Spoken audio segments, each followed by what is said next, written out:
It's like a recurring conversation. You start looking up reasonable daily drivers, and you end up wondering if a used Rolls Royce you found on Marketplace for $25,000 is a good deal.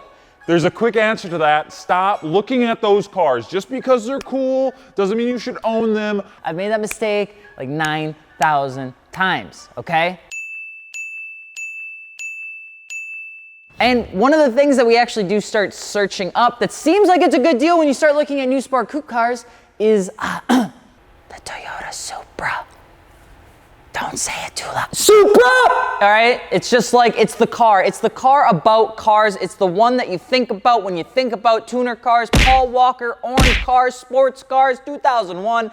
Everyone thinks about that car when you're talking about tuner cars. But there's a new one that came out a little bit ago, and people are wondering if it's actually the same amount of pizzazz with Z's. But no, this time we're not talking about that old one. We're talking about the new one, okay? I'm Alex, Alex.fi on Instagram, and today we're gonna be talking about one of the most controversial cars to actually come out of 2019. We're talking about a car that shook out old bones and put on a fresh new face, something that looks very good in my eyes. A car that was talked about, bragged about, argued about, and ultimately immediately wide-bodied the moment it came to the marketplace for SEMA 2019. A car that on the inside may feel a little bit German, because it is. A car that has now shown the world that it too can keep up with the tuner world of 2020, and it ain't slowing down anytime soon.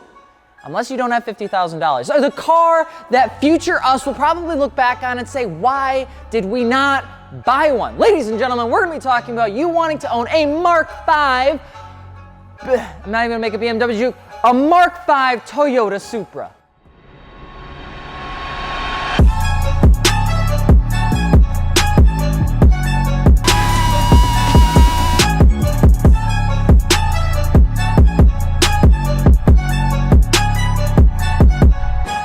And if you're just jumping into this video, hey, how's it going?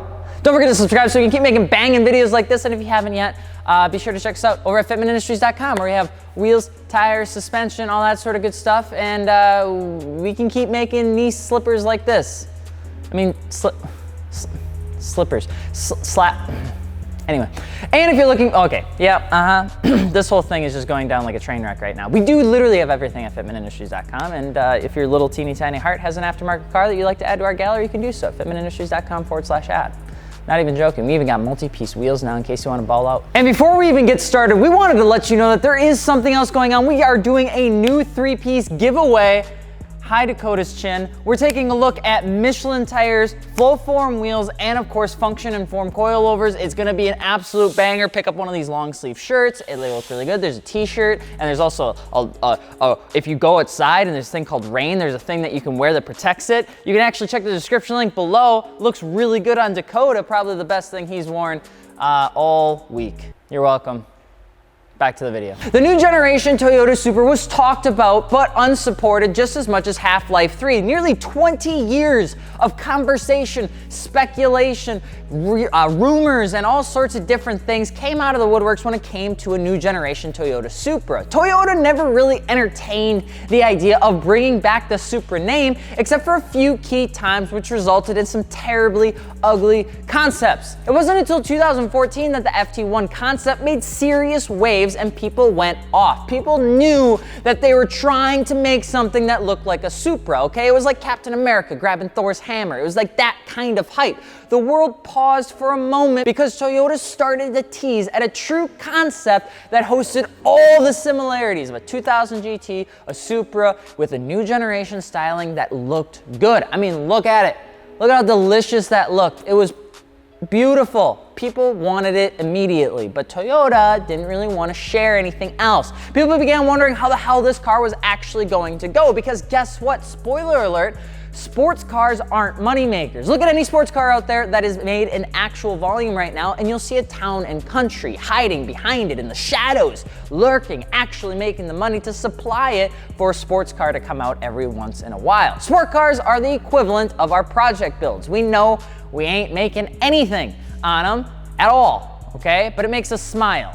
To keep the Supra spirit alive though, Toyota began having to knock on doors to somebody that would actually help them make the existing engine transmission framework, because they didn't want to take the financial liability risk of doing it all themselves. Because guess what? Sports cars don't make a lot of money. So they went to Dodge. They're like, yo, Dodge, you want to help us make something cool? And they're like, listen, brother, we're trying to fit a 3-liter supercharger on top of our V8. So unless you want that, please leave me and my cousin alone. Yo, Acura, you want to do something cool? And Acura's like, we tried that.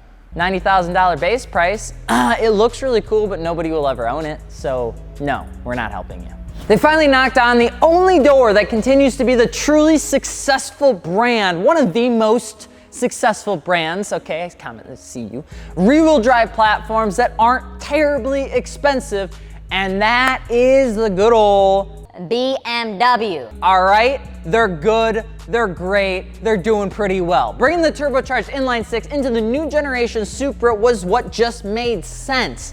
Okay, it had a low financial risk. It appeased to the heartstrings of enthusiasts everywhere in terms of the inline-six turbocharged, and still provide a motor that carried the behaviors that tuner enthusiasts knew and loved. It was something that they just knew would work, although they probably catch a little bit of flack. Okay, BMW didn't really think it would actually work. They didn't want to even do a joint venture, but eventually Toyota would convince them that it was possible, the sharing of the Z platform and the Toyota Supra platform, very similar to what they did with the BRZ and the FRS. The BMW Z4 has and is very similar to the Toyota Supra, which, by the way, is not that new. You had the Cobalt and the G5, the Charger and the 300, even the Dodge Dakota and the Mitsubishi Raider were all the same.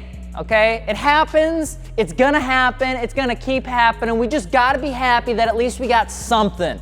At least we got something neat, okay? It's fine, bring it down. The new Toyota Supra, still developed by Chief Engineer Tetsuya Tada, okay, Mr. Supra himself, would meet the camera flashes and excitement of the automotive community when they actually went to the 2019 Detroit Auto Show and showed off to the world exactly what the Toyota Supra would really be. And it was met with people that either loved it or absolutely straight hated it. They get in the car and they're like, left foot on the, what the f is this? But we're not here to talk about the history of the Mark V Supra, okay? If you want that, go watch Top Gear throw it around some turns while Clarkson cheers gleefully. I forgot that that's now Amazon. Okay, so you want a new generation Toyota Supra. Well, set down your overnight parts from Japan and grab your favorite meme joke about BMW, because we're about to talk about what it's like to own one of these new generation tuner cars that has all the fancy bells and whistles you could possibly imagine. If you're looking to pick up a new Supra, there's a couple two-tree things that you want to know beforehand. Number one, okay, people will give you flack for it being a BMW heart versus a Toyota one.